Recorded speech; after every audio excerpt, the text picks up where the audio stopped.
friends, and welcome to Smack Talk Wrestling Reviews. I'm your host Michael, and let's have a look at this week's Smackdown Live.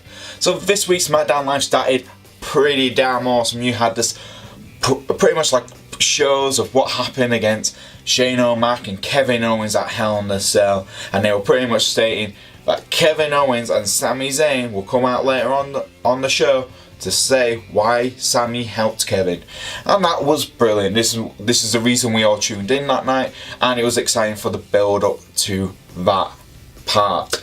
But at the start of the show was brilliant as well, because we had the Usos coming out celebrating, saying they have locked down the Smackdown tag team division completely, and they are beaten and bruised from the Hell in a Cell match against the New Day. And let's be honest, it was one of the best matches of the night at Hell in a Cell, and it was just brilliant that the Usos coming out. They got a massive pop. They are the best, one of the best heel teams in tag team divisions right now, and they are so much fun to watch. And they called out the New Day, pretty much stating the only people who know how we feel after Hell in a Cell are you guys. And that was awesome, because there was respect, there was mutual respect, because let's be honest, these guys, these two tag teams have been tearing it up since day one on their rivalry, and it's been brilliant to watch. Yes, it is nice to see that this rivalry's kind of go to an end for now, and let's be honest, we're all hoping that this rivalry kicks off again near WrestleMania time. But it was all of them just built it up brilliant, with the Usos and the New Day just pretty much giving respect to each other, which you always want. It kind of reminded me of Edge and Christian calling out the Hardy Boys after their amazing match at TLC. So that was always good. And then the other tag teams came out. It started off with the Hype Bros, and they were like, whoa, we're gonna take you on. And then you had Gable and Shelton Benjamin come out saying, whoa, Hype Bros, back of the line. We beat the crap out of you at Hell in a Cell kickoff show. You're going back of the line. And then we had the Fashion Police, and it just went mental. Let's be honest, the Fashion Police are over like hell. Fandango and Tyler Breeze are just brilliant. No matter what, these guys are absolutely fantastic. Then you had the Ascension literally fall on 2 seconds later, not like Breezango's like, really, even here, you're following us? And it just started off brilliant, and there was, you know, the crowd just got really hyped up when the Usos was knocking everyone down, apart from Breezango, where they went, yeah, we kind of like you, we love the Fashion Files, which is always good, and I do as well. And they were just like, everyone else, you're locked down, apart from you, Fashion Police, you're good.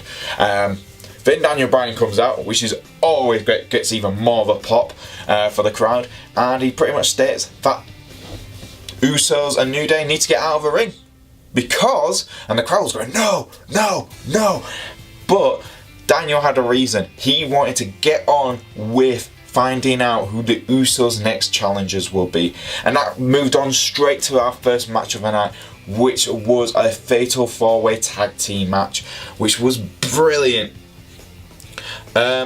You had Breezango, the Ascension, the Shelton Benjamin and Chad Gable, and the Hype Bros. Very messy match, but entertaining as hell. It always is when it's a fatal 4-way in the tag division. It's always going to be a messy match, but it was actually entertaining. And you had Ascension, it looked like, helping Breezango out. I know in the Fashion Files they've wanted Breezango to be their friends, but it looked like the same again has happened on the actual main show, which was fine. It was good continuity between the Fashion Files and the main show, which is nice to see. But the only down point for the whole thing was that it was Tyler Breeze who got pinned by Chad Gable and Shelton Benjamin. Do I think Shelton Benjamin and Chad Gable are the best ones for the Usos for the next rivalry? Yeah, why not? We need a tag team. We need to build up a tag team, and they seem to be the tag team that the SmackDown writers are focusing on the most out of the main two. So yes, give these guys a chance. I'm looking forward to seeing it. Hopefully the Usos will win, but it will give these guys some momentum for the future. Next up, we had a bit of a backstage segment where Natalya was holding the SmackDown Women's title. She was saying how glad she is, and then Lana came in with Tamina and saying, "Oh, but it would look better on Tamina than it would look on you, Natalya, because obviously they're all heels." And Carmella comes out holding the suitcase and says, "Well, my dreams are a little bit more solid," and all that lot. And then Charlotte comes out, and they're all like, and then Charlotte starts beating the crap out of Natalya, which continues the storyline between Natalya and Charlotte, which is always good. But you also had Naomi and Becky Lynch coming to help Charlotte beat off the heels in the backstage segment, which is good. I'm glad it was in the backstage instead of in the ring, because let's be honest, usually when it's in the ring it turns into a six-way tag team match or whatever when it's in the ring. This was good. It continued the story between Natalya and Charlotte. And it also moved us on to the next match, which was Becky Lynch taking on Carmella, which because those two fought each other in the backstage segment. Nothing much to this match. Carmella's coming on to being a very good heel right now, but she still feels the weakest out of all the heels in the women's division on SmackDown. But Becky Lynch got what she needed for a long time, and that was a win. It was desperately needed. She needs some momentum coming on. Please, WWE, I am begging you, please let Becky Lynch continue having some momentum. So this was a good point. So good. It was a good set part. It was a continuation from the backstage segment all the way to the ring. I like that. And Becky Lynch getting a win is always a win in my eyes. Then we had the Sami Zayn and Kevin Owens set promo. What a breakdown. This was fantastic. You had Kevin Owens stating that he beat Shane O'Mac, and he beat him because he had a guardian angel called Sami Zayn, which is always fantastic. You had, let's be honest, Kevin Owens steals it every time he's doing great promo work, and he did it again last night. Pretty much stating his spirit left his body when, you know, Shane O'Mac beat him and threw him through the table first, and beating each other off the cage, beating each other on the cage. He fell into the table. He could feel his spirit leaving him, and that he got to heaven, and he was told, "You need to go back down to Earth because Earth needs you, but we'll give you a guardian angel," which was Sami Zayn. And then Sami comes out. Kevin Owens claims to be his best friend again, which is interesting. We're looking forward to seeing how that works out, because it worked out great last time, didn't it, Sami? And then Sami Zayn comes out all happy and cheerful, and everyone's quite a few boos and signs saying why Sami's why, but quite a few signs saying thank you, Sami, which is always good. And then Sami Zayn just pretty much stating that he did it because he felt like he wasn't being truthfully honest with himself, that he felt like if he was always going to be the good guy like he's always been, maybe one day he always kept in his thinking, he said, I might become a champion in some way. And he looked at his friend Kevin Owens, where he did it his own way and became Intercontinental Champion, United States Champion, Universal Champion, and did all that because he did it his way. And then he got the chance to go to SmackDown Live and talk to Shane O'Mac, and Shane O'Mac was giving him all this spiel about, you're going to take these opportunities, Sami. We're going to give you all these opportunities. Raw will never give you. And Sami even said, yeah, Raw never give me that opportunities. But it felt like I got there, SmackDown Live, and that was it. That was the last time I spoke to Shane O'Mac properly. He never really wanted to speak to me again. He got me onto the SmackDown roster, and that was it. And it was a good promo. This is Sami's first heel promo, I believe, in WWE, and it worked out brilliant. This was a well-worked promo because, one, it felt like there was bits of truth. This is definitely what Kevin Owens does best, where he takes bits of truth and uses it into his promo work, and you can tell that Kevin Owens has definitely helped Sami with his promo, because it just felt like something KO would say, but it was brilliant. And Sami was like, you know what, I'm tired of always doing the right thing. I'm tired of always being the good guy. I wanna feel what it likes to win, and I couldn't understand. And they gave each other a big hug and they called each other. Yes, Sami went off a bit crazy. A bit nerdy, but he is nerdy. He is a nerd, but he's had enough of being pushed around backstage, and I can understand why he did it. And it's brilliant, and it was a brilliant promo work. Even though they were saying best friends, and I loved that, and I was clapping at my TV because this happened. That's how invested I am in this one. Then we had a tag team match between Aiden English and Rusev to take on Randy Orton and Shinsuke Nakamura. Now this, it was not a brilliant or a fantastic tag team match, but it did what it needed to do. Rusev and Aiden English, they make a good team together as heels. Shinsuke Nakamura and Randy Orton, they feel a bit lost right now. It does feel a bit lost. It was a pointless match. I think it was more of a blow-off match for the Rusev-Randy Orton feud, but let's be honest, it feels like they don't know what to do with these two guys.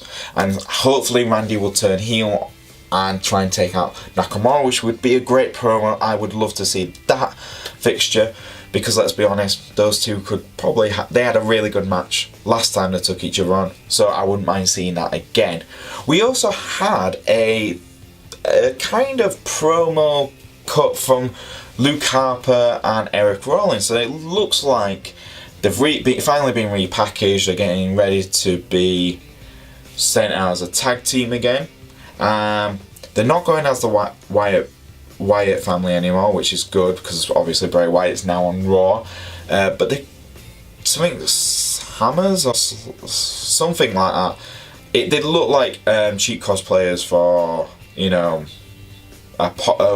world apocalyptic kind of style, very similar to to Sanity. But I'm looking forward to him coming back. It looks like Luke Harper's turned heel again.